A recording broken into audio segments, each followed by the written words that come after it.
nom précieux de notre Seigneur Jésus-Christ. Ça fait un bon bout de temps que nous nous sommes séparés. C'est long qu'il a plu au Seigneur que nous puissions encore revenir vers vous. Et je crois que c'est une reprise de contact. Et comme pour une salutation pour cette nouvelle année qui vient de commencer. Nous sommes encore au mois de janvier, donc on peut encore se souhaiter bonne année. Que le Seigneur vous soit favorable, que cette année soit une année de réalisation de grands projets. Ce qui n'a pas marché l'année passée, que Dieu fasse grâce pour que cette fois-ci ça puisse marcher.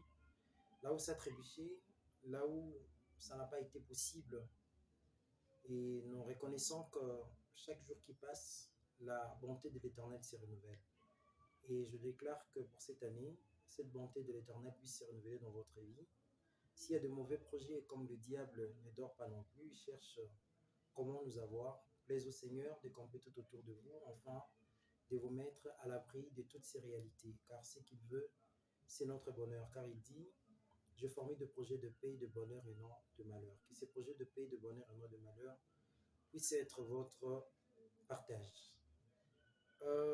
Par la grâce du Seigneur, je voulais faire un extrait, qu'on puisse parler un peu sur un thème, si je pourrais l'appeler ainsi, ou une pensée qui m'est montée à cœur. Ces pensées, nous l'avons tirées dans Exode. Nous allons lire Exode chapitre 16. Nous lirons le verset 3 jusqu'au verset 4 et nous sauterons pour lire le verset 15.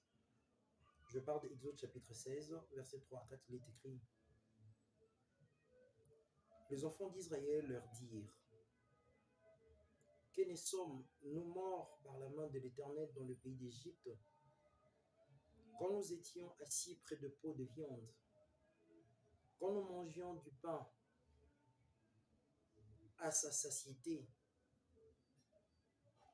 car vous nous avez menés dans ces déserts pour faire mourir de faim toute cette multitude. L'Éternel dit à Moïse: Voici, je ferai pleuvoir pour vous du pain du haut des cieux.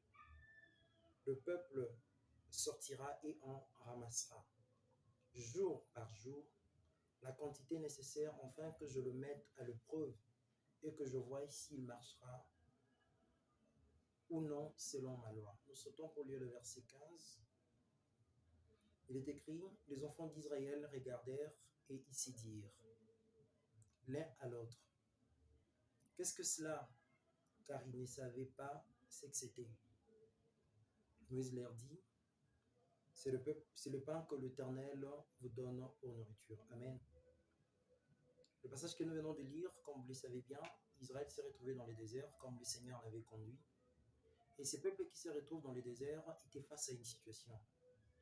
C'est qu'il est arrivé un moment où le peuple était face à la faim, à la famine. Et ils ont commencé à se souvenir de pots de viande qu'ils ont laissés en Égypte. Et ils commençaient à dire à Aaron et à Moïse qu'ils les avaient amenés dans le désert pour les tuer. Il y a toute une pensée qui est cachée là-dessus. Comme ce n'est pas notre thème du jour, ou carrément la pensée que Dieu nous a mis à cœur pour pouvoir partager, c'est ainsi nous faisons vraiment abstraction à ça. Mais ce qui nous tique, ce qui attire notre attention, la faim d'Israël, la famine qu'il y avait en Israël a fait assez que le pain puisse arriver. Ces pains étaient venus pour arrêter la famine. Le peuple, pour voir le pain, il a fallu que le prophète Moïse les aide à voir le pain. Le peuple avait faim, cependant le pain était là. C'est par la venue de Moïse, c'est alors que le peuple a compris que ce qu'il voyait en face d'eux, c'était le pain. C'est qu'on ne voit pas le pain seul, il faut être aidé par le prophète. Le prophète dont je parle ici, ce n'est pas comme certains parleraient du prophète de l'heure, non. Le prophète aujourd'hui, c'est le Saint-Esprit. C'est lui qui est l'envoyé de Dieu. C'est lui que Dieu a envoyé pour pouvoir nous expliquer la pensée véritable de Dieu. Parce qu'il est écrit, personne ne connaît le Père si ce n'est le Fils. Personne ne connaît le Fils si ce n'est le Père à qui le Père veut le révéler. Or, le Père, c'est l'Esprit. car il est écrit dans Jean chapitre 4, verset 24, Dieu est esprit. Donc pour voir le pain qui est venu arrêter la faim, il faut être saisi par l'esprit. Et nous constatons que c'est par ce pain-là que la famine s'était arrêtée. Si ces choses s'est passées physiquement en Israël et ça s'est arrêté, en quoi cela nous serait pour l'édification? Car il est écrit, toute écriture est inspirée des dieux. Cela est utile pour enseigner, édifier, corriger, instruire. C'est Israël avait faim, Dieu a envoyé le pain. Ce pain-là, c'est grâce aux prophètes qui l'ont vu. Et en mangeant le pain, on a pu parler de la famine.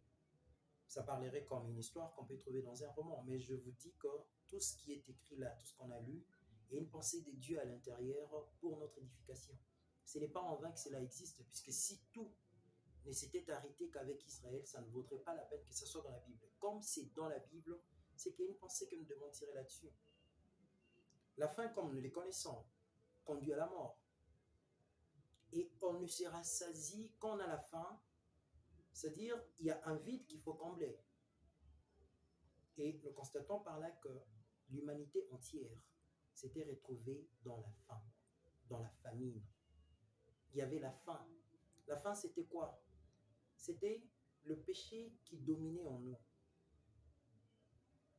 Et tout le monde était concerné. Comme vous voyez, quand il y avait la famine avait frappé tout Israël. Que vous soyez un vieux, que vous soyez un jeune, que vous soyez un enfant, vous êtes concerné par ces problèmes. Car c'est tout Israël qui s'est retrouvé dans la famine. Ici, je prends tout Israël comme l'humanité entière. Nous tous, nous étions retrouvés dans le péché, dans le mal.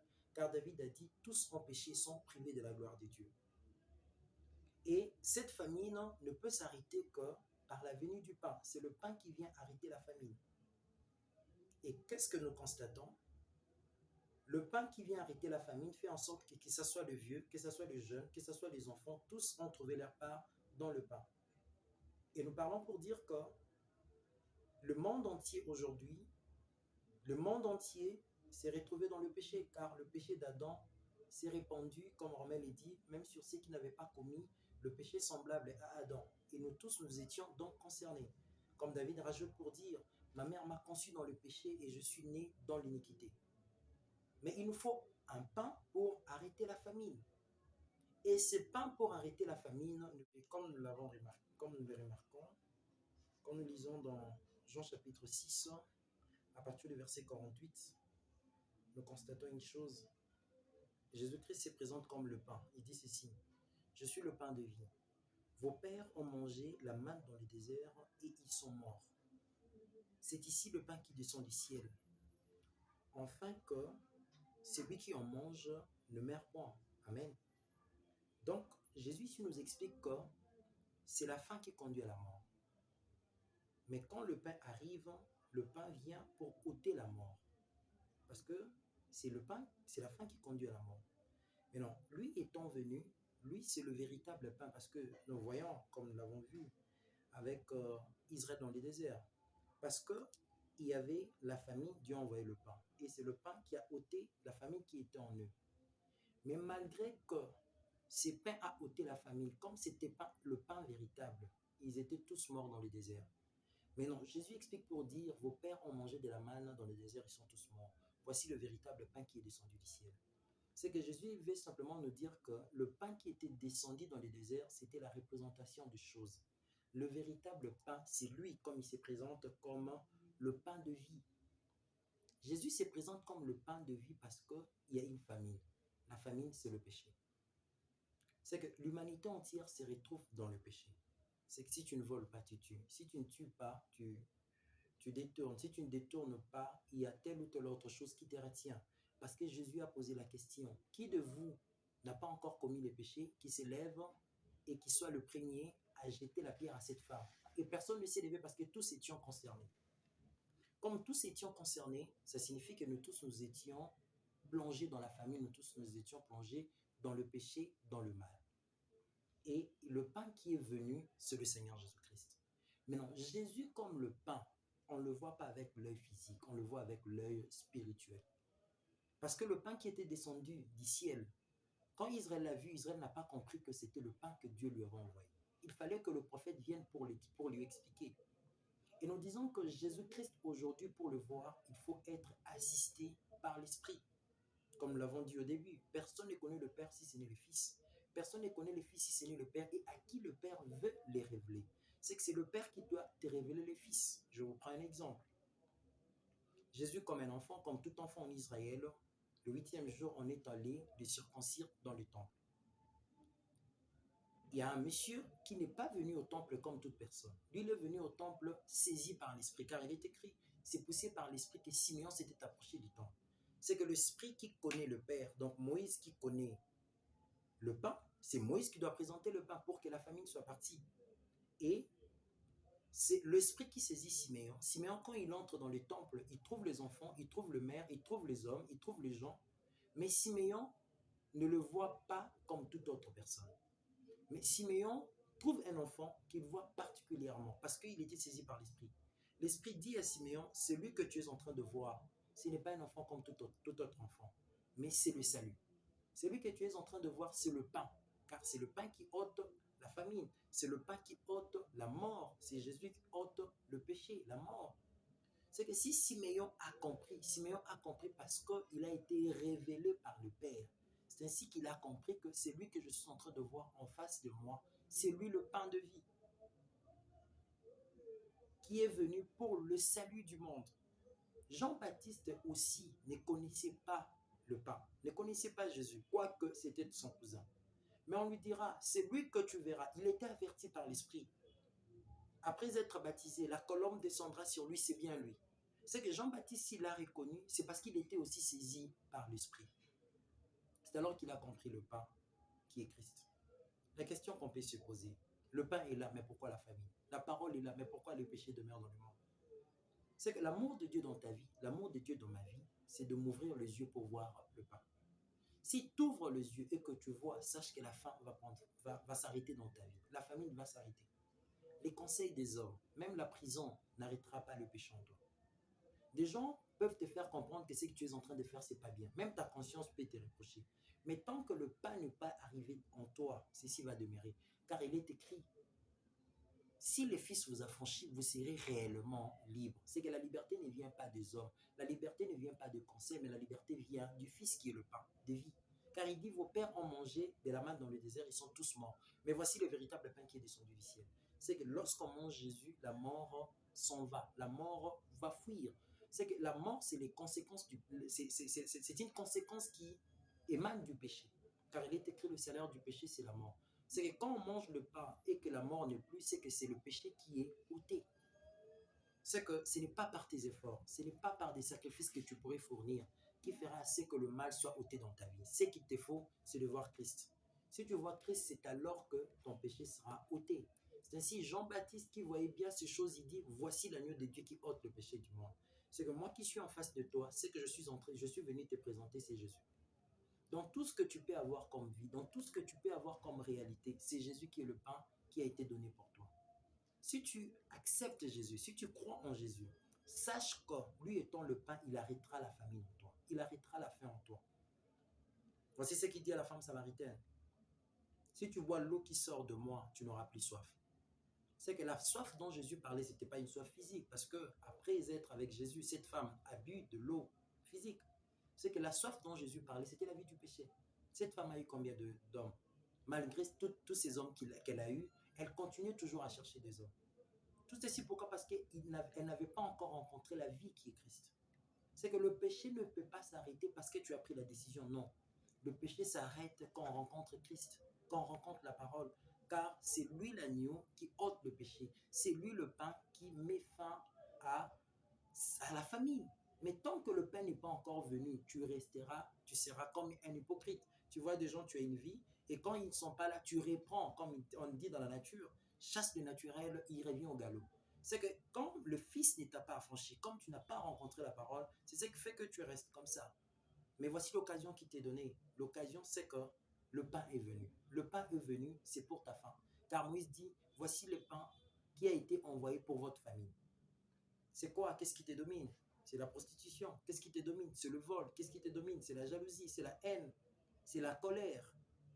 Toutes sortes de péchés, je t'ai dit, ça prend solution, ça trouve solution par la parole qui est le Seigneur Jésus-Christ. C'est lui qui a franchi, c'est lui qui met fin à la vie du péché.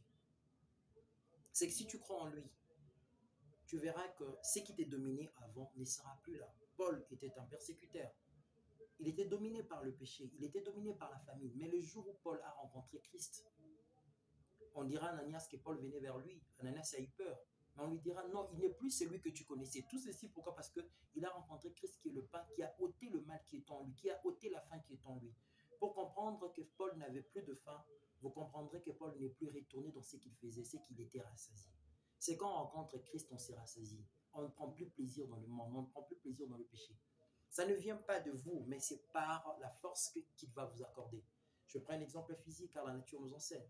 Quelqu'un qui est vraiment rassasié, qui est plein, tout ce que vous allez lui présenter, même s'il aime bien manger, il ne mangera pas. Il te dira, j'aime bien manger, mais je n'ai plus de place pour ça. Ainsi pour dire, il y a un jeune, il voit deux femmes, il les apprécie. Il voit des hommes, peut-être si c'est une femme, elle peut aussi apprécier, mais elle ne peut pas toucher à ça. Tout ça, c'est pourquoi? Parce que l'amour de Christ en elle, en lui, remplit son cœur. C'est qu'il s'est dit, ben, je ferai quoi avec ça? Quelqu'un qui était un voleur, il peut voler comme on attend, tel a détourné autant de millions. Mais au-delà d'autant de millions qu'il a détourné ou qu'elle a détourné, vous apprendrez encore qu'il a encore détourné. Pour dire que le cœur de l'homme ne se rassasie pas. Donc tout ce qu'il y a comme richesse dans ce monde, si on te donne, tu auras encore de besoins qui ira au-delà de, de tout ce qu'il y a comme richesse. Tout ceci pourquoi? Parce que le cœur de l'homme a un vide, mais ce vide n'est rempli que par la parole, par Christ, qui met fin à cette famine. Donc la solution pour toi, la solution pour moi, c'est le pain qui nous est donné. Et c'est lui qui nous a aidés à voir ces pains. Ce n'est pas un prophète de l'heure comme certaines confessions ne le présenteraient. Il est écrit, Dieu autrefois a parlé à nos pères au travers de prophètes, mais en ces temps, Dieu nous parle au travers de son Fils. C'est que si tu veux parler, il faut que tu sois saisi par le Fils qui est l'Esprit. C'est que si l'Esprit te saisit, c'est alors que tu vas parler de la part de Dieu. Il n'y a pas un prophète par qui nous allons voir Christ. Non, c'est par l'Esprit que nous voyons Jésus aujourd'hui. Car il dit ceci, il est avantageux pour vous que je m'en aille. Si je ne m'en vais pas, le Saint-Esprit ne viendra pas. Quand le Saint-Esprit viendra, il me glorifiera. C'est que c'est le Saint-Esprit aujourd'hui qui nous aide à voir Christ dans les Écritures. C'est que c'est par le Saint-Esprit que nous voyons le Seigneur. Et quand tu vois le Seigneur, je te dis, c'est alors que tes péchés s'arrêtent. Je te prends l'exemple de l'eunuque éthiopien qui était en train de lire le prophète Ésaïe. Tant que l'eunuque éthiopien n'avait pas vu Christ, l'eunuque éthiopien ne connaissait pas et ne savait pas prendre le baptême. Il était toujours là, en train de lire, mais il venait d'adorer. C'est qu'il y a des gens qui lisent aussi, mais parce qu'ils n'ont pas été saisis par l'Esprit pour voir le Fils. Ils continuent toujours à lire, mais ils ne comprennent pas. J'aime Philippe qui s'approche de la char, qui s'approche du char, pardon, qui pose la question à l'unique éthiopien. Comprends-tu ce que tu lis? Si cette question, je la poserai à quelqu'un qui lit la Bible, il me dira, tu es orgueilleux, tu es prétentieux. Mais j'aime la sincérité de l'unique éthiopien. Il dit ceci. Comment pourrais-je comprendre si personne ne me guide? C'est que pour voir le pain, il faut qu'on vous guide. C'est lui qui vous guide là. Il a reçu le ministère de la parole qui est le Seigneur lui-même en lui et qui l'aide à comprendre la pensée de Dieu, l'écriture du Seigneur. Et c'est par l'explication, l'eunuque éthiopien a expliqué à Philippe que celui que tu es en train de lire, c'est le Seigneur Jésus-Christ. Et quand l'eunuque éthiopien a compris, c'est alors que l'eunuque éthiopien posera la question à Philippe, qu'est-ce qui manque pour que je sois baptisé? C'est qu'on ne dit pas l'eunuque éthiopien va te faire baptiser, mais toi tu présentes d'abord Christ. Quand il voit Christ, il comprend que c'est le pain qui m'a été donné. Qu'est-ce que je vais faire? C'est comme le jour de la Pentecôte. Pierre a commencé par prêcher. Qu'est-ce que Pierre a prêché? Il a pris la loi, il a pris le psaume. Et ici, Pierre a expliqué Christ par ce qui a été annoncé par David. Et la parole dit que ceux qui avaient écouté, ils ont eu le cœur vivement touché. Et ils poseront la question, qu'allons-nous faire? Et on leur dira, répentez-vous que chacun de vous soit baptisé. C'est qu'il faut être à côté de quelqu'un qui est révélé, qui a l'esprit supérieur, qui a le ministère de la parole. Et c'est cette personne qui vous aidera à comprendre la pensée des dieux qui est cachée dans les Écritures, donc à comprendre Christ qui est caché. Car le même Christ dit dans le rouleau du livre, il est question de moi. Mais non, trouvez pour moi dans toute l'ancienne alliance que nous appelons communément Ancien Testament, trouvez pour moi, là on a écrit le nom de Jésus nulle part. Mais c'est par le Saint-Esprit que nous comprenons que ce qu'on est en train de voir, c'est le pain. Et quand on mange ce pain, notre famine, qui est la vie du péché, prendra fin. Mais je voudrais m'arrêter dans cette exhortation. Je voudrais qu'on lise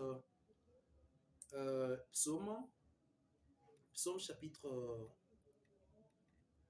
qu'on lise Psaume, on va lire Psaume chapitre 107.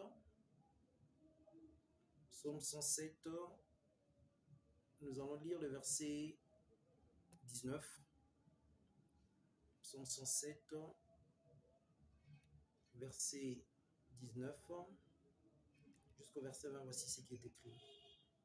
Dans leur détresse, ils crièrent à l'Éternel et il le délivra de leurs angoisses. Il envoya sa parole et les guérit. Il les fit échapper de la fosse. Amen. Ici, le psaume nous dit, dans leur détresse, ils avaient crié à l'Éternel. Ceci nous ramène aussi dans les déserts. Israël qui était dans les déserts, Israël s'est retrouvé dans la détresse qui était la famine. Et qu'est-ce que le peuple a fait? Le peuple a crié à l'Éternel. Quand le peuple a crié à l'Éternel, l'Éternel avait envoyé le pain, et c'est le pain qui les avait guéris de la mort qu'allait entraîner la famine. Et quand le pain est arrivé, c'est alors que la famine a été ôtée. Et le psaume nous dit, dans leur détresse, ils ont crié à l'Éternel. L'Éternel avait envoyé sa parole et sa parole les guérit. Nous disons que dans ta détresse, dans ma détresse, le secours de Dieu, c'est sa parole. Peu importe la situation dans laquelle tu te trouves, quand la parole de Dieu vient vers toi, dis-toi que c'est le secours qui est arrivé. Ne méprise pas la parole. Ne méprise pas la parole, car le secours de Dieu ne vient qu'au travers de sa parole. Car il est écrit dans leur détresse, ils ont crié à l'Éternel, l'Éternel a envoyé sa parole et sa parole les avait guéris. Ne sois pas ces genres de frères et de sœurs. Il est dans une situation difficile. On lui dit, voici ce que nous dit la Bible. Et il rejette la Bible. Non, c'est que tu n'as pas compris. Ton secours ne viendra qu'au travers de la parole de Dieu. Ton secours ne viendra qu'au travers du pain. C'est que ce pain-là, c'est la parole. Ne méprise pas la parole, peu importe la situation dans laquelle tu te trouves. Car le secours de Dieu dans ta vie ne viendra qu'au moyen de la parole. Vous le verrez. Il y avait famine en Israël. Les 4 lépreux qui avaient apporté le message, est-ce qu'ils avaient apporté le bien comme ça? Ils n'étaient venus qu'avec la parole. La parole, c'était quoi? Il y a le pain. Dieu a visité son peuple. C'est que c'est par la parole qu'ils ont vu la réalité des choses. L'officier du roi qui avait méprisé le message, même du prophète, parce que le prophète voit ce qui vient dans le temps, ce qui vient dans l'avenir, il avait vu, mais il n'avait pas mangé. C'est que peu importe la situation dans laquelle tu te trouves, par exemple, tu souffres d'une maladie, on te dit par le médecin que c'est une maladie incurable. Mais si tu écoutes la parole qui te dit que c'est par le meurtrissure de Jésus-Christ que tu as trouvé la guérison, tu dois croire en ce que la parole te dit. Car Jésus dit, si tu crois, tu verras la gloire de Dieu. Tu verras Jésus en train de marcher. C'est lui la parole de Dieu. Mais Jésus a marché en Israël. Il y a eu en Israël aussi des aveugles qui étaient restés pendant que Jésus était en train de marcher. Il y a eu en Israël des paralytiques qui étaient restés pendant que Jésus était en train de marcher. Il y a eu en Israël des gens qui avaient des problèmes de maladie, des situations difficiles, même des gens qui étaient morts sans être ressuscités. C'est pendant que Jésus était en train de marcher. Pourquoi? Il était le pain, mais ceux-là ne l'ont pas reconnu comme le pain qui était venu à leur secours. Mais tu verras Bartimée, il était aveugle pas comme tout autre. Il voit Jésus comme le pain qui est venu à sa détresse. Sa détresse, c'était quoi? L'aveuglement. Et il dit, fils de David, aie pitié de moi.